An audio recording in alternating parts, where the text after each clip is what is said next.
This is a podcast from the Bugle.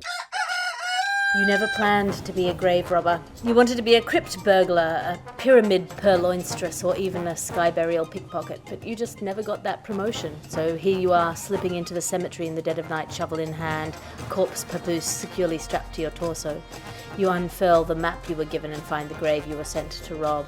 The tombstone is old, weather-worn and covered in moss, unreadable. You start to dig. You continue to dig. You get distracted, check your text, and then remember that you need to dig some more. Why do graves have to be so deep? Finally, you strike coffin, then a little more digging until the hole is wide enough to open it. You look inside and gasp. That's no corpse! That's the Gargle! Welcome to the Gargle, the sonic, glossy magazine to the Bugle's audio newspaper for a visual world. All of the news, none of the politics. I'm your host, Alice Fraser, and your guest editors for this week's edition of the magazine are James Colley. Hello. Hello, and Jack Druce, welcome. Hello, everyone. Hello, Alice. Hello, James. Well, before we roll up our sleeves and get digging into this week's top stories, let's have a look at the front cover of the magazine. This week, the front cover is an in memoriam of James Earl Jones in the clouds during The Lion King saying, "Simba, I am your father." The satirical cartoon this week is backstage at the Paralympic equestrian event, a horse in a wheelchair with an able-bodied human on its shoulder like a parrot, surrounded by disabled humans on able-bodied horses. And the horse is thinking there may have been a miscommunication. Now it's time for your top story. Top story this week is sentient mushroom news. This is the news. Look, I don't know if it's a sentient. It's not a sentient mushroom. All of the news stories are pretending that it's a sentient mushroom. James Colley, you're a sentient mushroom. Can you unpack this story for us? Okay, so let's start in the headline here. Researchers have given a king oyster mushroom control of a robot. Okay, I feel like I'll go into more description of this soon, but I want to say that outside of specifically while recording the Gargle, I'm really pro-science. I have a science degree. I like science. I believe scientific research is good. And then I come on this show and it makes me doubt every one of those beliefs because we have given a mushroom a robot. Now, I think I understand exactly how this can happen because I have also been subject to being in the supermarket buying what they call a mushroom medley that has a whole bunch of different kinds of mushrooms, and I know what to do with about 80% of mushrooms in the world. But then you get the king oyster mushroom, which is really big and weird, and it's like all stem. Am I supposed to be chopping up the stem? I don't know what to do. I can imagine being a researcher being very baffled with what to do. It's too large a mushroom. It's an odd shape. I don't like it. I don't trust it. So they gave it a robot. Now, I don't agree with that last step, but I can imagine how you get towards that last step. Well, it is royalty. Come on. Mushrooms are the incels of the plant world, in my opinion. They hang out in the dark all the time. They have weird ways of communicating. I just don't like them. I don't think they should be given a robot. Now, to describe this to anyone who hasn't seen it, And like incels, they're all connected at the root. the robot looks like a starfish. Like it's like so what it is it's like it looks like a kind of starfish that it looks like the kind of thing that might like say stick on your face and then not come off no matter how badly you scream. And so there's that one which jumps about. Then they have a second one which is a kind of car, so it can do like a getaway, or that like a mushroom can drive now. They've let mushrooms drive now, I suppose. And my favorite part of this whole report is the part where it said, surprisingly, the fungi kingdom is something of an untapped gold mine for cybernetic technology, which is such a bold use of the word surprisingly, because never once in my life have I heard someone say, you know what's surprising? We've never given cybernetic technology to a mushroom before. What a lack of ambition on our part. I want to open this to the floor, but I want to be very clear. I hate this and I hate everything about this, and I don't want a mushroom to have a robot. I don't feel that's a radical opinion to have. Jack Druce. To me, it felt like it seems like the work of someone who'd like very recently lost an argument with a vegetarian, and they just tried to like prove their point in the most like elaborate, convoluted way possible. Just like, yeah, see, now who's right? And I was also just struck by the kind of just the wide career trajectories available to mushrooms at this point. Like you're either like sentient robot or like ravioli. Like they're your options available now. Like it's such a the career space is amazing for them. But yeah, I'll be honest, I don't think I delved in as deep as you did on that one, James. I didn't realize they did two. That's amazing to have made a single mushroom robot and they'd be like, all right, next project, a second one. We haven't made it maneuverable enough. What are you working on today, Jeff? Well, just another mushroom robot, I reckon. Yeah. To be clear, as far as like the sentience hierarchy goes, they have not given a robot to a mushroom. They've given a mushroom to a robot. Because what's happening is the robot is controlled by like mysterious signals inside the mushroom. But you might as well just be like, this robot is controlled by the tides, or robot is controlled by cow farts. Like the mushroom isn't sitting on its robot cackling wildly. It's just mushrooming. It's just being a mushroom. And it's the butterfly flapping its wings of robot control. But I feel the underlying fear of all these articles is that it'll suddenly realize the power it has. Yeah, you sound like a mushroom apologist to me.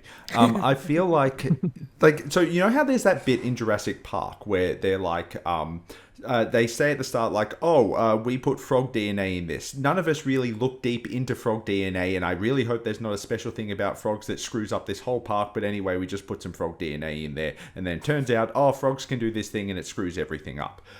I feel there is an example, like there is the smoking gun of this right here, which is to conduct their tests, these researchers began by cultivating king oyster mushrooms in a lab from a kit bought online. Now, I have some, depending on where this is broadcast and the statute of limitations, I have some experience trying to buy mushrooms online. And I would say you do not always get what you bargain for. And yes, sometimes after a while you think they might be sentient. And I just think it's too... I don't understand what the good outcome of this is. Like, I understand that you have to just fill your days if you're a research scientist, and sometimes all you have is a mushroom and a robot. What I don't understand is like, okay, great, so the mushrooms can power a robot, and now I don't know what kind. It's like when you're like in like grade school and they give you like this clock is powered by an orange, and you're like, oh, terrific. Well, it seems like I've wasted my orange and my clock won't work if I get hungry. Like, I don't understand why this is a good thing to do. Those mushrooms that you purchased online, James, what type of robotic behavior do you think would come out of said robot? Robot version of those mushrooms specifically, what kind of antics would that robot be getting up to? You know those dogs you used to see at like flea markets that they just yap and then they do a backflip? Yeah, I think it's that kind of situation, but you're the one doing the flip. Remember when Elon Musk announced the like humanoid robot and it just was a man in a skin suit doing a bad dance? I feel like that's the hallucinogenic mushroom robot. I've told you my mushroom story on this podcast before, haven't I? I had a friend who was like really convinced that we should do mushrooms together and sourced the mushrooms and like set up a day where we were going to go do mushrooms together, and was like talking it up, and I'd never done any drugs. I was like, okay, look, if you think it's a really good thing to do. And then on the day he was like, actually your brain is too weird, and banned me. So I just had to watch him do mushrooms. Yeah, that's when I meet people who have done a lot of mushrooms, I think normal brains handling life well. Your ad section now, because you can't be what you can't buy. Do you need to know how long something is? Use measuring tape. But what if you need to know how long your measuring tape is? Use measuring tape. Measuring tape is the only measuring tape specifically designed to measure measuring tape. And are you worried your religious holiday isn't popular enough? Maybe it's time for a rebrand. Maybe it's time for seasons, meetings, marketing. We turned Christmas into a holiday about a fat man fueling capitalism, and Easter into a holiday about a rabbit spreading diabetes. Wouldn't your religious holiday be better if it was about a bird that encourages pollution, or a princess that hands out cigarettes? Or what about, a guy with an eye patch and everyone runs around stabbing each other? With seasons, meetings, marketing, the possibilities are literally endless. If rising sea levels are bad, then lowering sea levels must be good, right? At half a glass of water, a portion of every purchase goes towards our mad science division and their goal of draining the oceans, half a glass at a time. Half a glass of water, less than a drop in the ocean.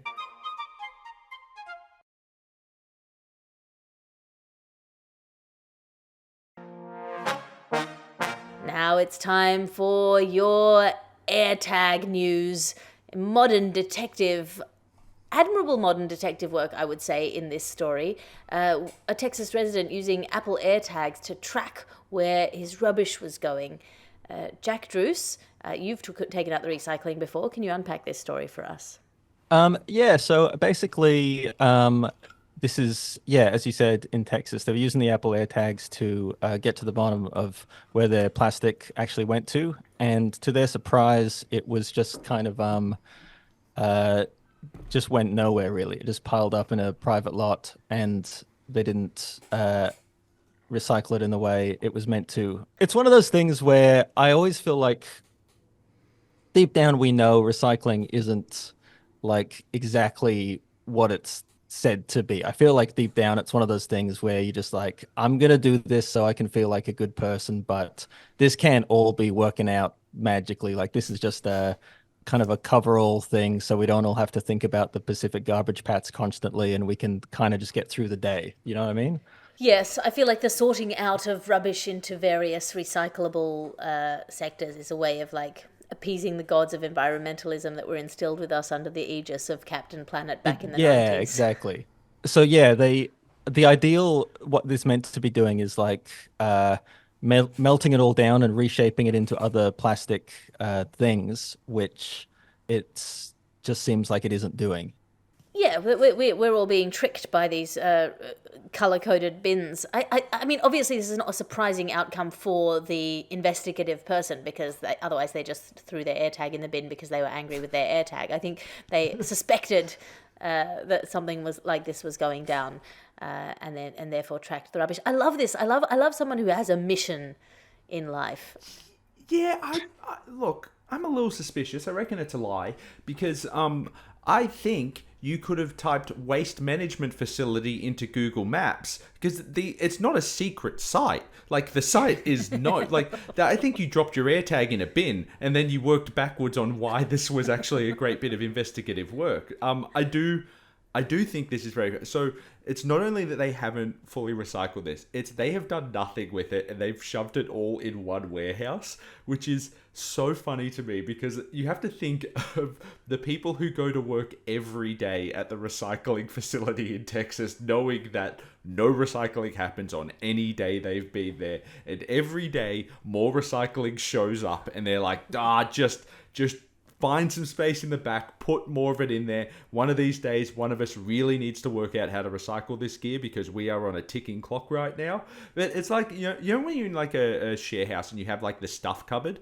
and the stuff cupboard you just put more stuff when there's stuff that doesn't belong anywhere else into the stuff cupboard. They seem to have like stuff cupboarded an entire city's waste to the point that it doesn't close anymore, and now they don't know what to do. And even the process, Jack alludes to this, even the process that they're supposed to use to recycle this is something they seem to have made up, which is that they melt things down and reconstitute them into other plastics. What they don't account for there is that this melting down actually, as it says, exacerbates the problem, as the processes have highly toxic fumes which contribute more to air pollution.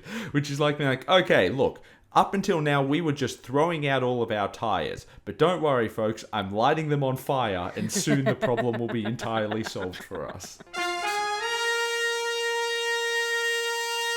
And that brings us to our reviews section. As you know, each week we ask our guest editors to review something out of 5 stars. James Colley, what have you brought in for us this week?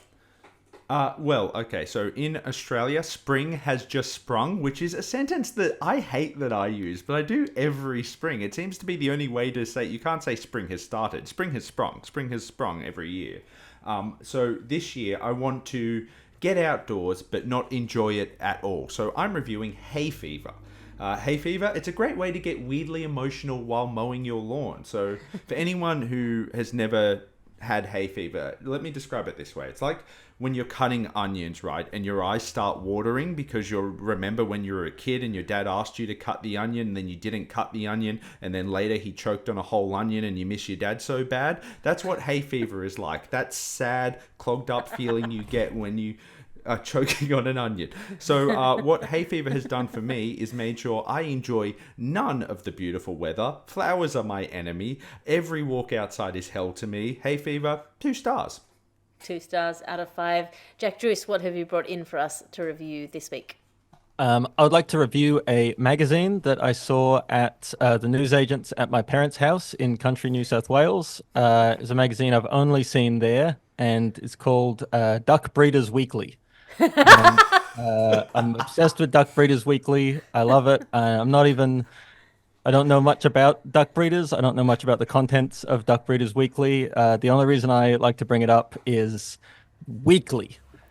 Weekly is just an unimaginable turnaround for that kind of magazine. Like, I'm so fascinated now, like, how much new duck breeding information is being unearthed every 7 days to justify what I imagine is this frantic printing press of people just like, let's go, get those trucks moving. We got to breed these ducks. Come on. So big 5 stars to the good people at Duck Breeders Weekly.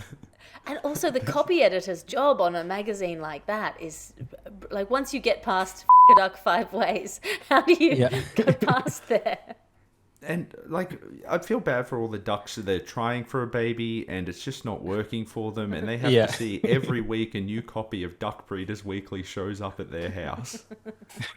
We had my version of my local rural magazine that we bought a subscription to because it was an insane magazine and we wanted to see every copy of it. Was a pig hunting is very big where I'm from, and this is a magazine about women who enjoy pig hunting, which is a boring way to title the magazine. So instead, they called it Chick Smashing Grunters, which is an incredible name for a magazine and possibly ungoogleable. And I don't normally bring in a review, but I would like to review getting back on stage after 1 year off. I got back on stage after 1 year of not doing stand-up comedy, and boy, are my arms tired. Turns out, no, actually, I had a really lovely time getting back on stage, and it feels like I haven't lost any ground. Which is terrible, because I've spent a huge proportion of my career convincing myself that if I'm not constantly doing stand-up comedy, I'll get really bad at stand-up comedy. But turns out you're still fine. Oh, Alice, welcome to, you have entered into what has been the sweet zone of my life for about the last 5 years, which is not going regularly, coming up for a guest spot and walking away being like, am I a generational talent that just never committed to this? Well, that must be it. Let's not investigate any further than this. It's never put there. It's the perfect. It's like if you're an adult and you like play a game of ping pong for the first time and you're fine at it. You're like, man, I could have made the Olympics probably. Well, let's keep moving. Well, I would say 4 stars, could have been better. But was generally very good. And I did that at Old Rope in London. And then the next night I did a new material night on a boat. And I have been having some postpartum dizziness. And it turns out that being on a boat that's moving slightly on the Thames while doing stand-up comedy feels exactly like having postpartum dizziness. So it was a real surreal evening. That's incredible to jump right back into the game doing comedy on the ocean or on the water. That's like, I would do a few land-based gigs to warm up at least, where you take it to sea. No, I felt too confident for my first land-based gig. I thought I've got to conquer the seas. And that brings us to bee history news now. It's sort of genealogical and apiary news. This is the story of Ross Main, who tracked down the abandoned beehives of his grandfather that had been kept in a disused quarry. Ask no further questions. James Colley, you're wearing a big hat with a veil. Can you unpack this story for us? Okay, so I do want to be careful here because young British beekeeper feels like it's right in the Gargle audience hitting zone, and I don't want to offend anyone who might actually be listening. Yeah, that's 70% of our audience buys bee breeding weekly.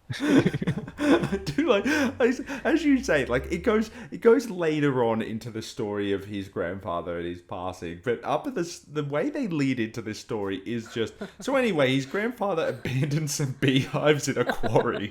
And you're like, oh, okay, oh, that's fine. Let's just move. This doesn't sound like something halfway between Stephen King and My Girl. That's just normal. Is it possible at all that this quarry was disused because there was a large number of beehives left there, and everyone thought, you know what, let's find another quarry. What do we use quarries for anyway this day of age?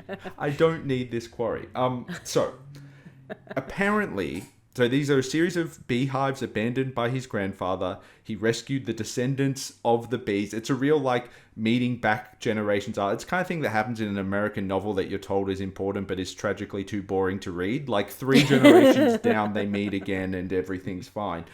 So he was inspired to find these abandoned beehives after becoming a father in 2015. And that part of the story I do understand, because when your baby is little, you're looking for any excuse to get out of the house for like an hour to yourself. And if you're like, oh, sorry, love, I would love to hold the screaming angel right now, but I think my grandfather left some bees in a quarry about 10 years ago, and it's so important that I go and get them. My favorite part of this story isn't the man who's brought these bees back home and is now breeding them. It is Dorota, I believe her name is, who is a workplace coordinator who works in this company and just happens to have a fear of bees, which they mentioned. They give no further detail than she has a fear of bees, which she picked up while growing up in Krakow in Poland. And then when my colleague suggested we have bees on site, I was very cautious and asked if we would have to touch them. And then, however, she was eventually persuaded to take a look at the hives. I don't think you should have persuaded her. I think if like question 1 when you're interviewing for the job, hey, so this is a beekeeping facility. Do you hate them? And if you do, I would say you can work here, but I won't insist you touch the bees, because that's an insane requirement of any workplace.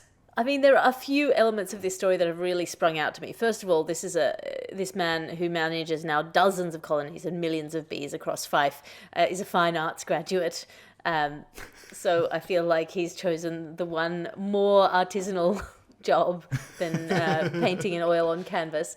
And secondly, he tracked down these abandoned beehives that had been left in a disused quarry and completely unsupervised for 2 generations. And the bees were fine. They didn't need him. He should have just left the bees. His whole job of being a beekeeper is completely decorative. He's entirely unnecessary. Jack? All I was thinking in this story, sorry, it's just like, who are these like tough, hard-working, like quarry bees that he's got? Like, what caliber of bee is this that it survived in the quarry? Like, I'm just imagining these like real rough, like working class, making honey out of coal, like just these. And then they're like, oh, can you believe they got the bees out of the quarry and now they're thriving now? It's like, of course they're thriving. They're competing against these like decadent, lazy, bees frolicking in the flowers and the fields all day, never worked in their life, never been down the quarry. Like, he's just wandered into the strongest bees in the world. It feels like leaving 1 million bees in an abandoned quarry is the way to make a supervillain or a superhero. Yeah. I particularly enjoy, if you have the chance to go on the BBC and look up this story, there's a photograph in the middle of a series of beekeepers, but from a bee's eye view. They're just sort of looming over you wearing beekeeping outfits. This says less about the bees for me and more about the problem with the British public. I think that every young British male has in their heart that when they have nothing else to do, what they have to do is find a bee and start a colony. It's just what they do. It's in the British DNA. They can't help it. They have to worship a queen, set up as many colonies as they can. It's a sick nation. Now I have offended the Gargle audience. I think also, like, this guy going in to get his grandfather's bees is the best possible case of someone finding these bees in the quarry. Like, I feel like if it's not him, it's just someone else having the worst day possible. Like, let's go in this abandoned quarry, already sketchy as hell, and then, full of bees, I guess. Do you get the feeling like he was the least loved grandson? Like, okay, Jeff, I'm leaving you my house. Sally, you get all of my memorabilia from the war. Ross, thousands of angry bees for you. Yeah. Well, to be fair, that is the beginning of the story of Puss in Boots. So I feel like we haven't heard the last of Ross and his thousands of bees. That's a real parent of two pull there. Remember the start of the story, Puss in Boots? This is exactly like it. The miller leaves the mill to one son, and then the horse to his second son, and then the cat to the third son. And then the third son is about to throw the cat in the river, wasteful, and then the cat goes, "No, hold up. I know a quarry that's full of millions of bees."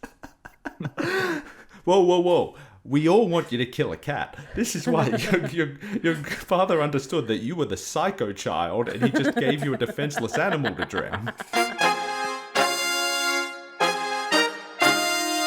And that brings us to our final story of this week's episode of The Gargle. And this is the news that parents are tracking their children in higher and higher numbers, mainly due to the ability of parents now to track their children using technology. Would medieval parents have tracked their children using technology if they'd had the capacity to do so? We don't know.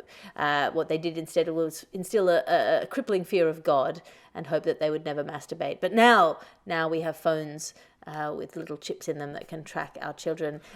Jack Druce, you have a phone tracking everything you do. Can you unpack this story for us?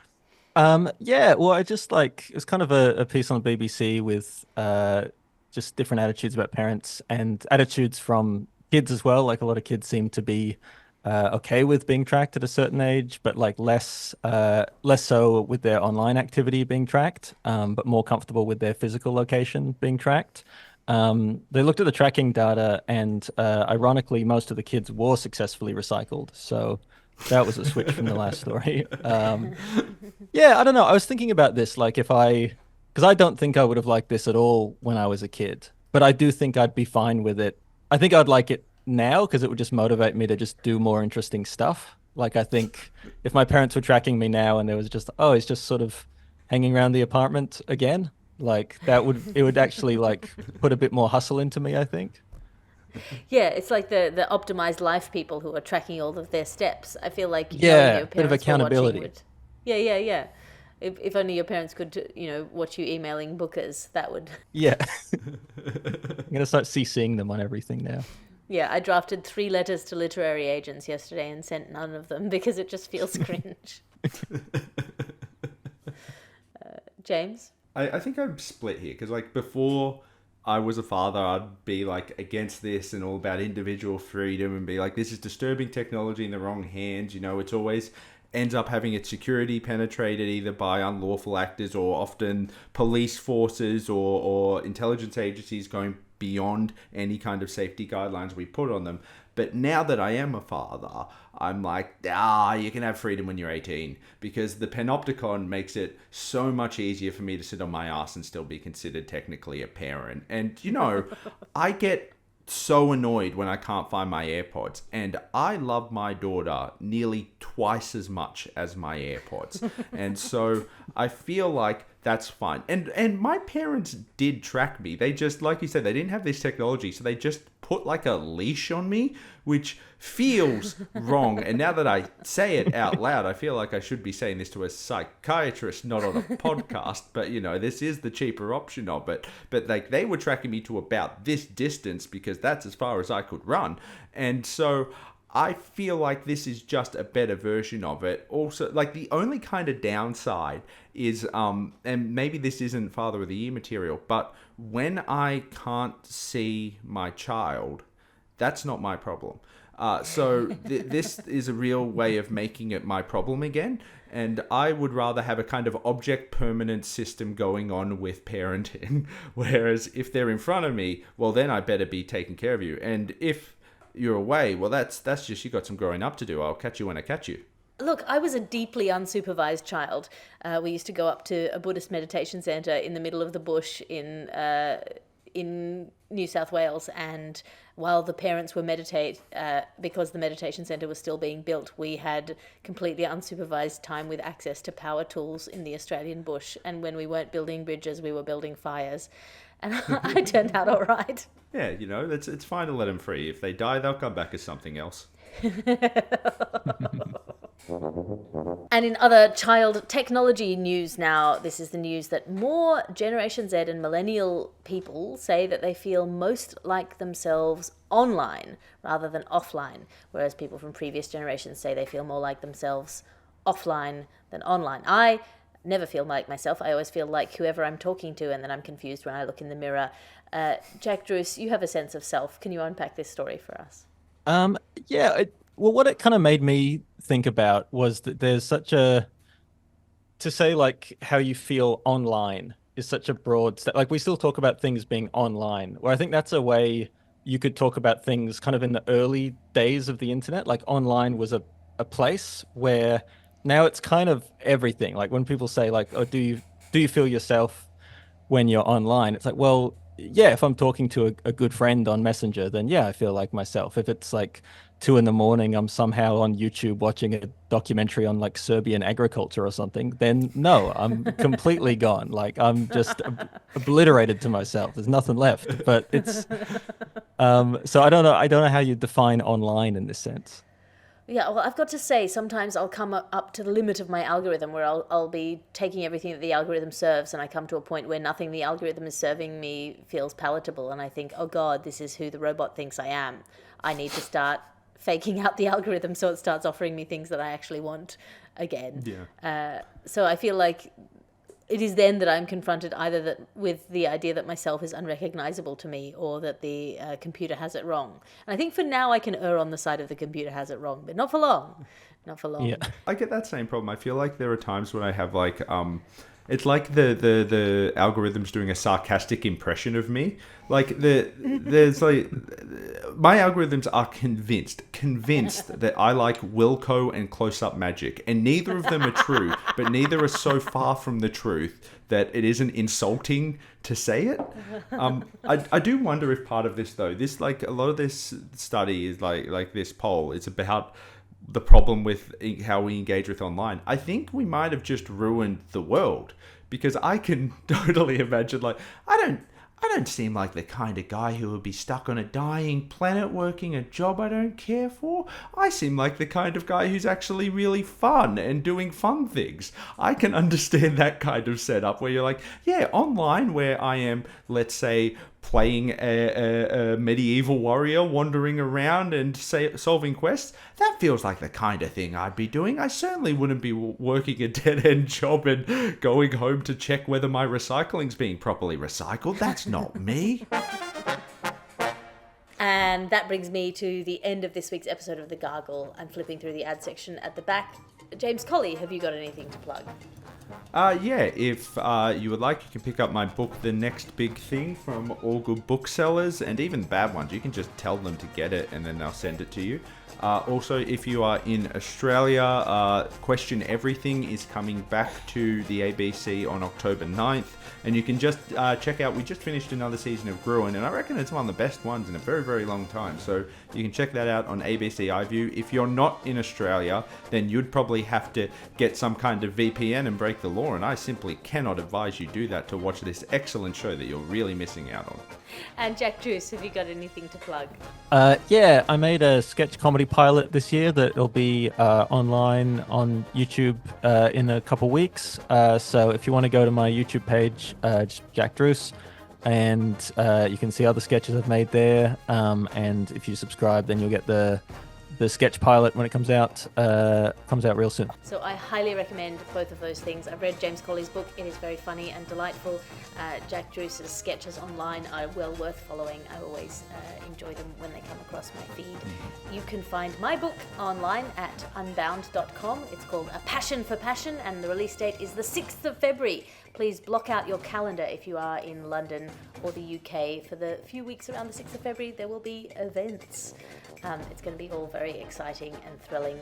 And otherwise, patreon.com/Alice Fraser is a one-stop shop for all of my stand-up specials, podcasts and blogs, as well as my twice-weekly writers' meetings and my weekly salons. If you've got something that you want to write or want to get moving on, join up at patreon.com/Alice Fraser. You get 8 meetings a month from as low as £5.